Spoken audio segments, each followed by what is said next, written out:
Salut, aujourd'hui sur la chaîne Corner Prono, je vais te donner les pronostics du Loto Foot de ce samedi 19 décembre. Donc, match numéro 1, Lille-Paris Saint-Germain, le choc de cette journée. Donc là, j'ai étudié les deux équipes, Paris pas en grande forme, Lille forme exceptionnelle. Le dimanche soir, ça fait souvent match nul, j'opte pour un triple. Pas de risque, c'est un choc. Triple, on tente ça. Match numéro 2, Lorient-Rennes, le derby breton. Là aussi, règle numéro 1, un derby, il faut extrêmement s'en méfier. Donc là, j'ai pas envie non plus d'hésiter et je jouerai le triple. Comme ça, on est assuré de se dire, peu importe ce qu'il arrive, ce match-là, on l'a gagnant. Ensuite, match numéro 3, Saint-Étienne-Nîmes. Alors là, Saint-Étienne est allé s'imposer, on l'a vu en milieu de semaine à Bordeaux. Donc une confiance, je dirais, un peu retrouvée, mais encore bancale. Des Nîmois complètement à la rue. J'ai envie de confirmer Saint-Étienne, même si tu le sais que j'aime bien les réactions. Je vais rester sur une victoire des Verts avec un match simple, victoire de Saint-Étienne. Ensuite, Dijon-Monaco, match numéro 4. Alors là, disons que Dijon, ça reste fébrile, mais j'ai envie de tenter cette réaction de Monaco, mais en doublant ce match. C'est-à-dire, je vais mettre Monaco et match nul pour assurer le coup. J'espère, je pense qu'avec un Ben Yedder en grande forme, tout ça, ça peut passer. Je pense qu'une victoire de Monaco peut se dessiner en terre dijonnaise. Ensuite, match numéro 5, Nantes-Angers. Alors là, ça fait 3 loto foot qu'on l'attend. Nantes, réaction des Canaries, enfin une victoire, enfin on va célébrer ça. Et je mets une victoire de Nantes en simple. Ensuite, match numéro 6, Strasbourg-Bordeaux. Alors là, j'ai envie de dire, il y a le feu au lac. Là, il faudrait tripler ce match. Mais comme je te l'ai dit, je donne mes pronostics et j'essaie de travailler au mieux les matchs. Donc pour ne pas tripler toute la grille, je vais mettre une croix en simple sur une victoire strasbourgeoise qui va faire, je l'espère, comme Saint-Étienne, confirmer sa victoire à l'extérieur de ce milieu de semaine.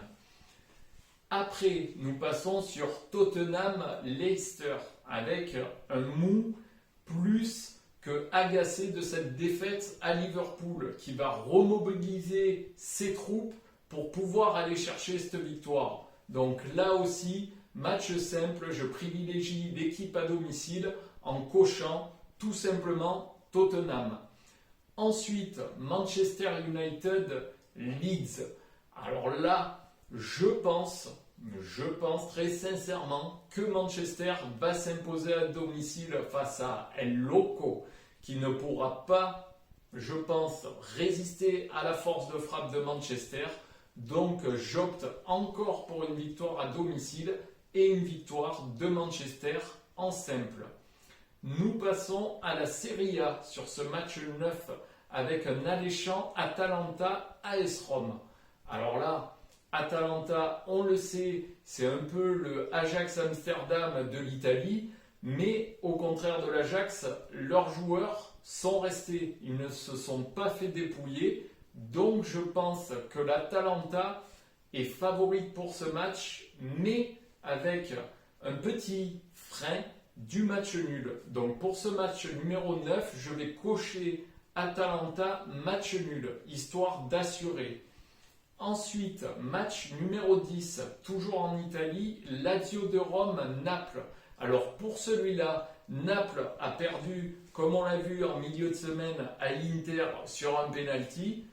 Je pense, je l'espère encore, je vais miser sur une réaction des Napolitains qui vont faire rêver et qui vont aller s'imposer en terre romaine. Donc une croix simple sur Naples. Match numéro 11, Sassuolo-Milan AC. Alors là, Sassuolo, bon début de saison. Milan AC, bon début de saison, même très bon début de saison, inespéré, j'ai envie de dire, par rapport à l'effectif qu'ils ont de se trouver à cette place-là. Et là, je vais peut-être te surprendre, mais c'est ici que je vais passer mon concombre magique et glisser la croix sur Sassuolo en simple. Je vois un Maxime Lopez bien en forme et une victoire de Sassuolo, simple, efficace. Ensuite, match numéro 12. Alors là, Eibar, Real Madrid.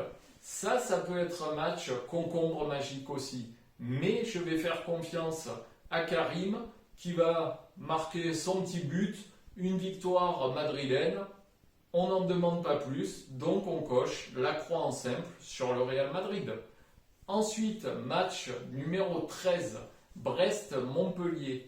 Alors Brest est allé chercher une victoire à Lyon. Complètement pas, un match nul à Lyon. Mais a joué à 10 une bonne partie de la rencontre. Donc est fatigué puisqu'on enchaîne les matchs entre le mercredi et le dimanche, voire le samedi. Donc là, Montpellier, un peu la bête blessée avec cette défaite à domicile, et à voir que Montpellier, cette saison, me semble plus à l'aise à l'extérieur, je vais cocher tout simplement une victoire à l'extérieur des Montpelliérains. Je leur redonne ma confiance, j'ai envie de dire. Et match numéro 14, on termine avec un Nice-Lyon. Alors là, c'est pareil que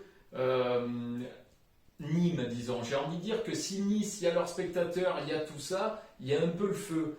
Mais là, Lyon, pareil, reste sur un match nul et Lyon n'a que le championnat cette saison à jouer. Donc, je pense une victoire lyonnaise et j'assure en mettant une deuxième croix sur le match nul. Donc voilà, tu as les résultats, je l'espère, de cette grille Loto-Foot.